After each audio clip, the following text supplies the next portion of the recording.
स्वागत है। 2019 से पहले आज राज्यसभा में मोदी सरकार और विपक्ष की टक्कर होनी है। राज्यसभा के उपसभापति चुनाव के लिए आज राज्यसभा में वोटिंग होगी। उपसभापति पद के लिए एनडीए ने जेडीयू सांसद हरिवंश को मैदान में उतारा है, जबकि विपक्ष का संयुक्त उम्मीदवार न तय होने की वजह से कांग्रेस ने अपने उम्मीदवार बीके हरिप्रसाद को मैदान में उतारा है। ये गणित भी हम आपको दिखा रहे हैं कि आज क्या आंकड़ों का गणित है। राज्यसभा में लगभग एनडीए के उम्मीदवार की जीत तय है। बीके हरिप्रसाद ने इंडिया न्यूज से भी कहा है कि उनके पास आंकड़ा मौजूद है। हरिवंश सिंह का अपना दावा है, लेकिन हरिवंश सिंह की जीत ने अमर सिंह से बात करी है, समाजवादी पार्टी के नेता, उनसे आप वो सुनवा देते हैं। सभा के उपसभापति पद का चुनाव होना है, ये काफी अहम है और हमारे साथ देख सकते हैं 4 सांसद हैं जो हैं हमारे साथ अमर सिंह जी हैं, सुभाष चंद्रा जी हैं। अमर सिंह जी, क्या रहेगा? परमन अथवानी है और संजय काकड़े जी हैं, उनका नाम मत भूलिए। दो वोट हमारा आप कम करवाएंगे। तो किधर अमर सिंह वोट करेंगे? एनडीए की ओर करेंगे, एनडीए की ओर करेंगे। अच्छा, हमारे साथ सुभाष चंद्रा जी भी हैं। सुभाष जी, क्या एनडीए के पक्ष में? हाँ, एनडीए का रुख सभी का एनडीए के पक्ष में है, तो हम चारों इंडिपेंडेंट हैं। हम लोगों ने भी मिलकर तय किया कि एनडीए को सपोर्ट करना।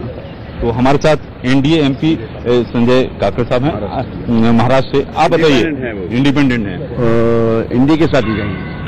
तो सीधे तौर पर देख सकते हैं कि जो यहाँ पर 4 एमपी हैं और अमर सिंह, सुभाष जी, काकड़े साहब, साथ ही साथ नथवानी साहब, इनका साफ तौर पर कहना है कि वे एनडीए के लिए वोट करेंगे।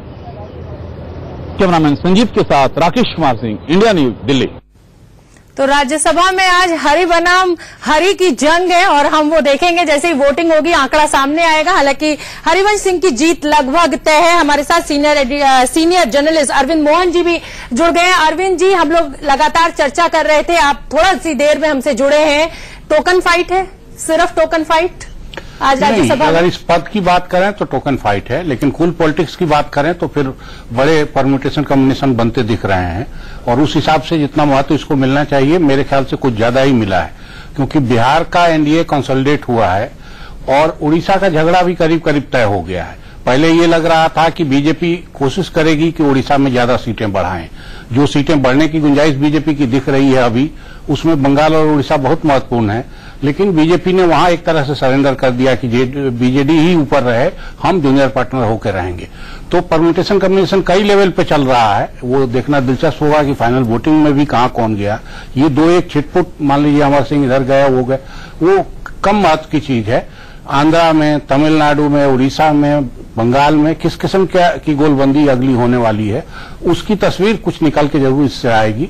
तो काफी महत्वपूर्ण है चुनाव। एक अपने आप में चुनौती देना भी महत्वपूर्ण है कि चुनाव हुआ, लेकिन उससे ज्यादा महत्वपूर्ण अगले चुनाव में कौन किस खेमे में रहेगा वो देखना इस वोटिंग से साफ होगा। और 2 चीजें बहुत साफ दिख रही हैं कि बिहार में एनडीए कंसोलिडेट हुआ है, जेडीयू अब तक कई चीजों पर नाराज है और नाराजगी दिखाता रहा है, अब उसको नाराजगी दिखाने का अवसर नहीं मिलेगा अध्यक्ष अगर बन गया तो। और बीजेडी के आगे एक तरह से बीजेपी ने नंबर 2 रहना स्वीकार कर लिया। वहां अब वो अटेम्प्ट करें कि उड़ीसा उनके हाथ में आ जाए और विधानसभा में वो कोशिश करें सरकार बनाए। मुझे लगता है ये भी फाइनल उन्होंने कर दिया, एक दफे उनको एब्सटेन करा के और दोबारा उनको अपने पक्ष में लाके। ठीक है, मैं अपने सीनियर एडिटर प्रकाश का रुख करूंगी, लेकिन उससे पहले जो पॉलिटिकल रिएक्शंस आ रहे हैं वो आपको सुनवा देते हैं।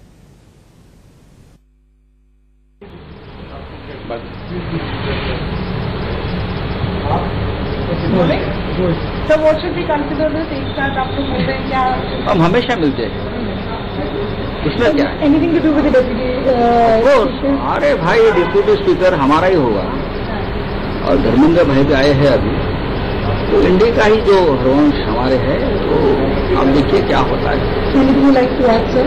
तो मैं तो संजय भाई ने हमको बड़ा पाव खाने के लिए बुलाया था।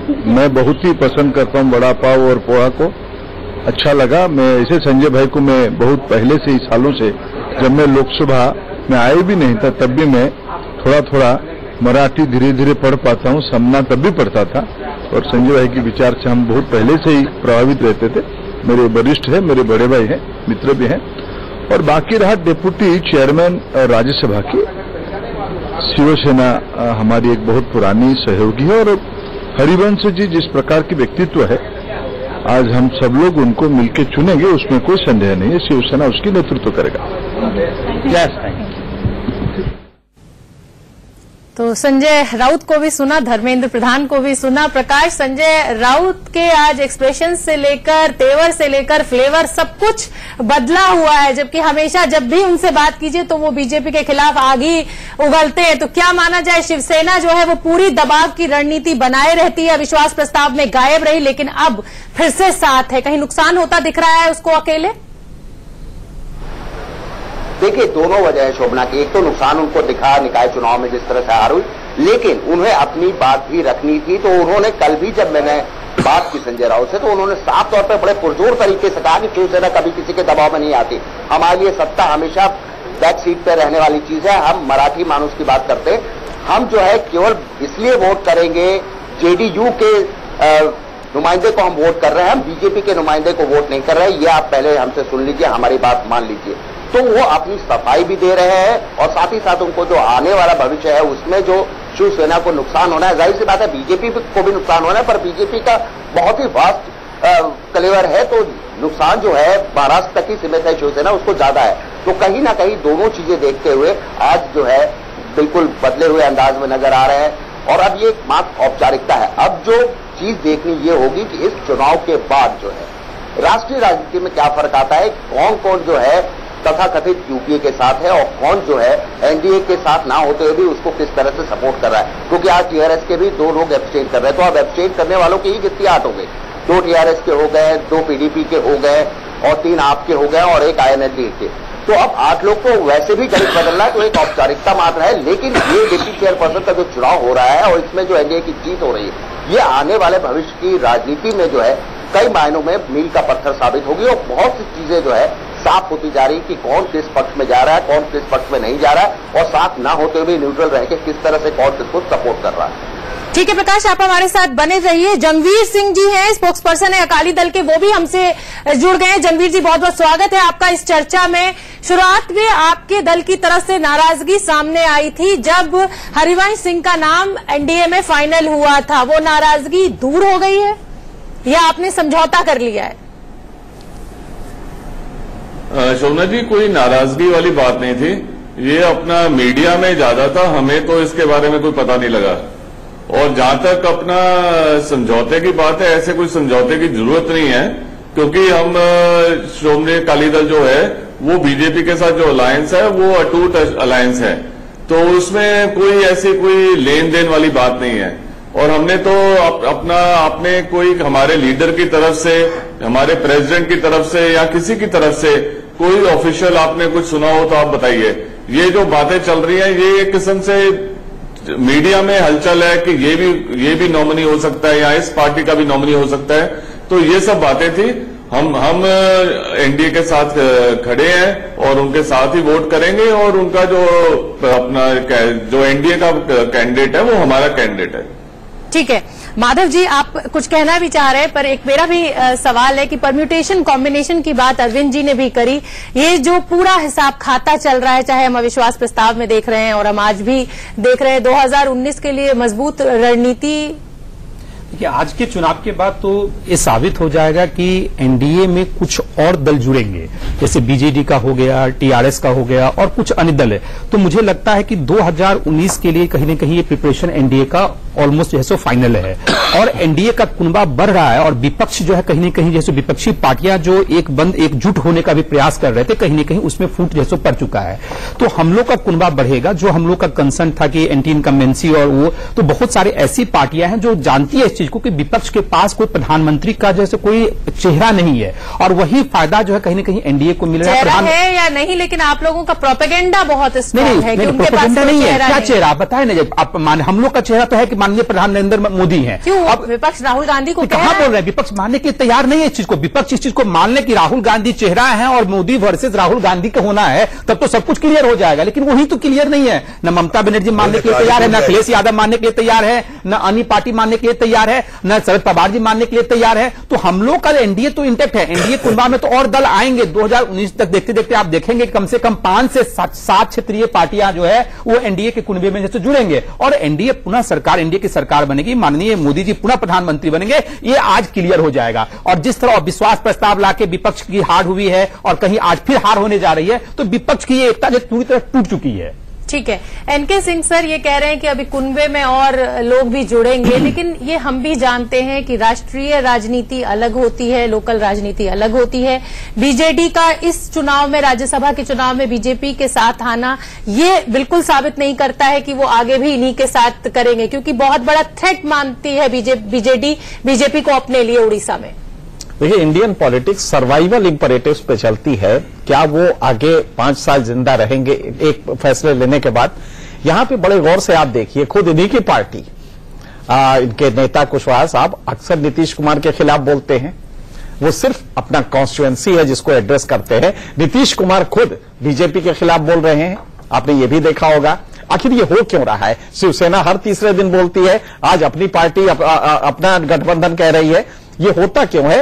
ये 2 कदम आगे जाना, 4 कदम पीछे आना, ये होता इसलिए है कि बीजेपी को ये चेताते रहें कि नहीं, अगर तुम इससे आगे बढ़ोगे, और कोई भी पॉलिटिकल पार्टी धर्मशाला नहीं चलाती है, तो जाहिर है कि बीजेपी अपने कैडर स्ट्रेंथ के साथ इन्फिल्ट्रेट कर रही है और उस डोमेन में जा रही है जो इन छोटे छोटे पार्टीज जो हैं, जो रीजनल पार्टीज हैं, उनका वोट वो अपनी तरफ खींच रही है। यही इसका कश्मकश है। नतीजा ये होता है कि आपको अक्सर मीडिया में दिखाई देगा कि नीतीश नाराज है, शिवसेना नाराज है, लेकिन जब आएगा ब्रास्टेक्स पे आएगा, जब रियलिटी पे आएंगे, जब वोट देने की बात आएगी, तो दोनों साथ हो जाएंगे। तो ये सटल मैसेजेस होते हैं जिससे कि वो बीजेपी को ये आगाह करना चाहते हैं। देखिए साहब, इससे ज्यादा एक्सपेंशन करेंगे तो दबाव की राजनीति ये होता है। ये पॉलिटिक्स पूरा चलता ही है, पूरे वर्ल्ड में जो डेमोक्रेसी है वो प्रेशर ग्रुप्स के हिसाब से चलती है, तो इसलिए कर रहे हैं। कंफ्यूजन हमें एक्चुअली मीडिया को हो जाता है। आप देखिए, शिवसेना आज कितने आराम से कह रही है हमारा गठबंधन, चूंकि जेडीयू को लाया इसलिए हम सपोर्ट कर रहे हैं। मतलब ये मैसेज भी है बीजेपी के लिए। और सही बात है कि मुंबई में जिस तरह बीजेपी एक्सपेंड कर रही है, अपना बेस बड़ा कर रही है, वो नेचुरली शिवसेना के लिए सर्वाइवल की दिक्कत होगी। नीतीश को भी यही दिक्कत हो रही है। आपने देखा कि अभी जब रामनवमी हुआ था, वहां पे जिस तरह से बीजेपी ने असर्ट किया अपने को, उससे नीतीश की स्थिति बहुत खराब हुई। और नीतीश की स्थिति खराब हुई तो उन्होंने नाराजगी व्यक्त की और लगातार पब्लिक फोरम पे बोलते रहे, यहां तक कि मिनिस्टर को कहा कि आपके मिनिस्टर को कुछ आता जाता नहीं है रिवर को लेके। तो ये सब बातें जानबूझ के कही गई थी कि अपना एक्सपेंशन का जो प्लान है इसको थोड़ा रोको, वरना हम अलग हो सकते हैं। और यही इस चुनाव में भी दिखाई दे रहा है। ठीक है, माधव जी कुछ कहना चाह रहे हैं। जब क्या होता है, हर क्षेत्रीय पार्टी का अपना एजेंडा होता है और अपने एजेंडे के अकॉर्डिंग पार्टी का विस्तार होता है। लेकिन जब आप अलायंस में होते हैं, जब कॉमन मिनिमम प्रोग्राम के तहत सरकार चलती है, तो हम लोग हर उस चीज को सपोर्ट करते हैं। जहां तक मेरी पार्टी का उन्होंने बात बोला कि नीतीश जी, हम लोग नीतीश को मानते हैं। बहुत सारे ऐसे मुद्दे हैं जो बिहार में है जहां नीतीश जी का हम लोग जैसे क्रिटिसाइज करते हैं। मुजफ्फरपुर घटना हुई, मैं ही बंदा था, मेरी ही पार्टी पड़ी थी, जो हम लोगों ने सीबीआई इंक्वायरी की मांग की। हम लोगों ने इस्तीफा मांगा नीतीश कुमार से, हम लोगों ने इस्तीफा मांगा मंजू वर्मा से। तो कहीं ना कहीं जहां गलत है वहां इस चीज को हम लोग गलत साबित कर रहे हैं, और जो अच्छी चीज हो रहा है तो अच्छी चीज है। इस गठबंधन का ये अर्थ नहीं कि जहां गलत भी हो रहा है तो गलत चीज को आंख बंद करके आप सपोर्ट कर दीजिए। लेकिन जहां केंद्र सरकार की बात होती है तो कॉमन मिनिमम प्रोग्राम के तहत चल रहा है। बहुत सारे विवादास्पद जो मुद्दा है उस मुद्दे पर हम लोग का सहमति नहीं है। ठीक है माधव जी, थोड़ी सी समय की पाबंदी है, रुकना होगा एक छोटे से ब्रेक के लिए, पर कहीं मत जाइए। ब्रेक के बाद हम आपको आम आदमी पार्टी के सांसद संजय सिंह का क्या रुख रहेगा वो सुनवाएंगे।